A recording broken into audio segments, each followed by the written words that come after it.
So while we are at it, let's go ahead and visualize the outputs of our first convolution. So given that visualize was set to true, right here, we're going to step into the feature visualization function that takes as inputs our image, our m type, models.common.conv, mi, which corresponds to our first stage or stage 0 in our architecture, and then save directory is going to be runs detect, exp, and explorer, which if we go there, right now it's completely empty. So let's step into that. And then feature visualization was imported here at the top from utils.plots. So we're going to jump into plots.py. And then here, in addition to our input, model type, which is conv, and a stage, which is 0, we also have additional arguments predefined for us, n equals 32. And then we also provided our directory. Now here we're checking that detect is not in module. Well, it's not, and neither segment, because we have conv. So we'll step into that. And then here our shape, which now corresponds to the output of the first convolution, 1 by 64 by 320 by 320, as you can see here as well. This is the output of that convolution operation. So we're just going to wrap those values. Batch, channels, height, and width just got created. And of course, it's greater than 1, both of them, so we'll step into that. And then here, we're going to create the file name, and F will be the folder, exp explorer, as well as the file name, stage 0, underscore models.common.conv. And then we're going to also have here the underscore features. So let's run that. And then F just got created. And in that path, we're going to have a stage 0 underscore conv underscore features. So here, what it did is it splitted the model.conv by the period, and then it got the last element. So we only wanted conv, and that's how we obtained it. So here, we're going to provide the following arguments to torch that chunk.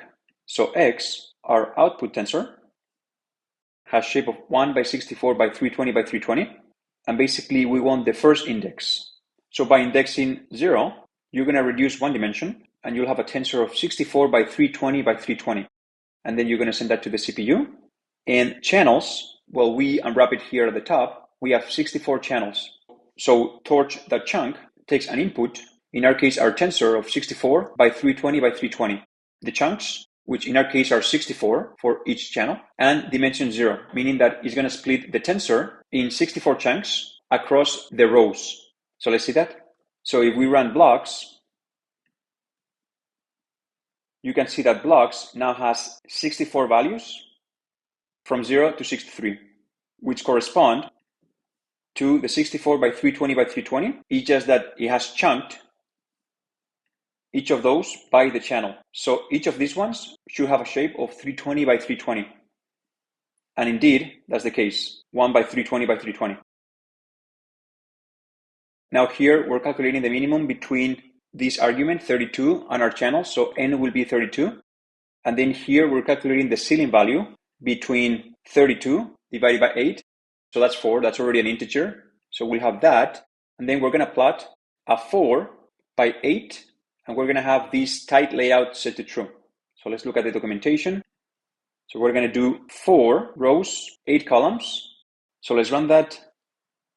And now here, we have the figure as well as the axis, a 4 by 8 shape. Now the output of this function gives us the figure and the axis array. And then here we're calling the .ravel, which returns a contiguous flattened array of those values. So if we have 4 by 8, we would expect AX to be 32, as you can see here, single dimension of 32. And then here we're just doing some adjustments so that we have the spacing of choice for the width and the height, as you can see here. So we'll run that. And then here, we're going to look for the 32 plots one at a time. And then here, AX, we're going to get the first index, index 0. And then also blocks are index 0. So we're going to get this index 0, as well as this tensor for that particular channel, channel 0. But we're going to squeeze in order to reduce this one extra dimension at the beginning. So given that this is a tensor, we'll call that squeeze, and we'll just remove that one dimension. So this will be a 320 by 320, and that will be displayed under AX0. So let's run that. So I is 31 already. So when we run that, we will get out of the for loop. We will now print here to the terminal, saving the path, and then 32 out of 64 channels. Again, the output of this convolution was 64 channels. We're only going to be displaying the first 32 feature maps out of the total of 64. So let's run this, and this will be printed to the terminal. And then the moment we run this, we'll be saving the plot to a file right here. So let's run that. And if we go to our files, now we've created this image, which we'll see in just a moment. And then we're going to close it, close the figure window. And in addition to that, we're going to save the values as an NumPy array. So f is this path.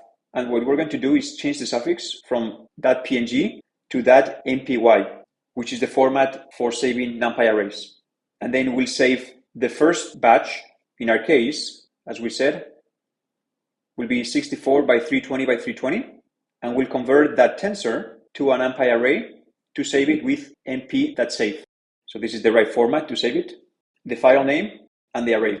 File name and the array. So when we run that, we've stepped out of that. And now here we have our NumPy array as well as the feature maps coming out of the first convolution. So let's open that. And here you can see that the 0 to 31 filters here are extracting different features within the image. So let's zoom in a little bit. And you can see that different filters extract different information within the image. We can see the Explorer silhouette here. It's interesting, like a dotted silhouette, more like its shape. Another silhouette here. This is an interesting one. Another filter here. You can see that they're all similar yet very different. And they're different enough because during training, the neural net is rewarded to make good predictions. And there is no win, there is no benefit on having the same filter repeated because you're already using that filter.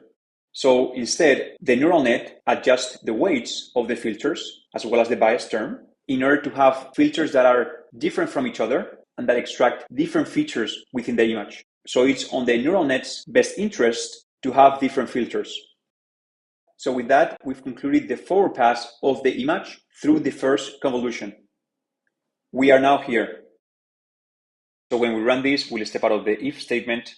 And now we're back here where we're going to loop over the second index, meaning index 1 of our neural net.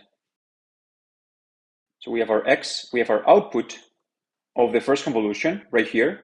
And now we're going to feed it into the second convolution. So when we step into the loop, now m is the second convolution, index 1. And again, f is still -1 because our input is the output of the previous layer. So we'll step over that. Profile is false.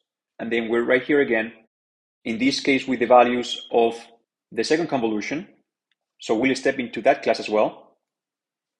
And we'll perform the convolution and the activation of that tensor. So when we run this, x will be modified after going through the second convolution.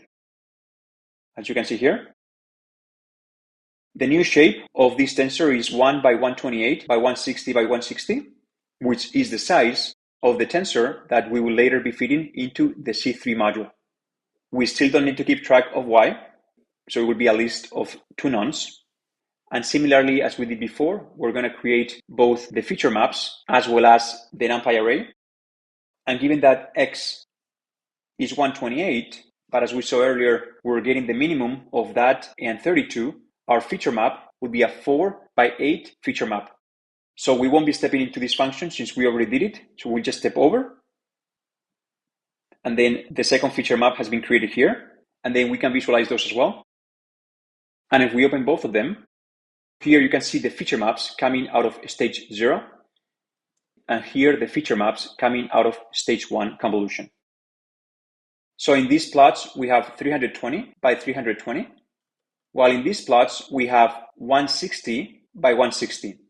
So the tensors are being shrinked on the height and width dimensions, but they're being enlarged on the channel dimensions.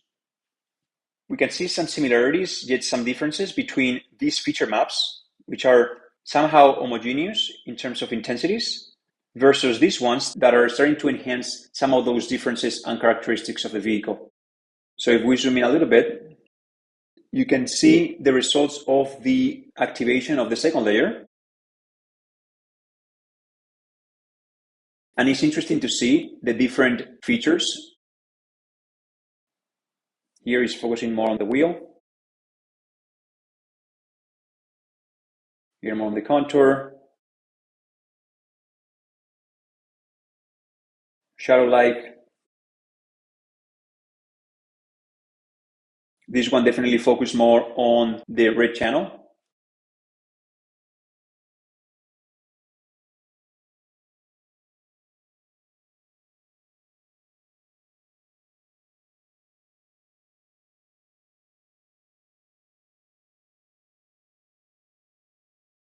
And even this one.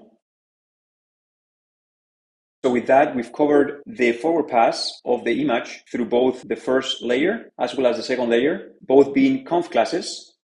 In the next video, we'll focus on how that input gets processed within the C3 module.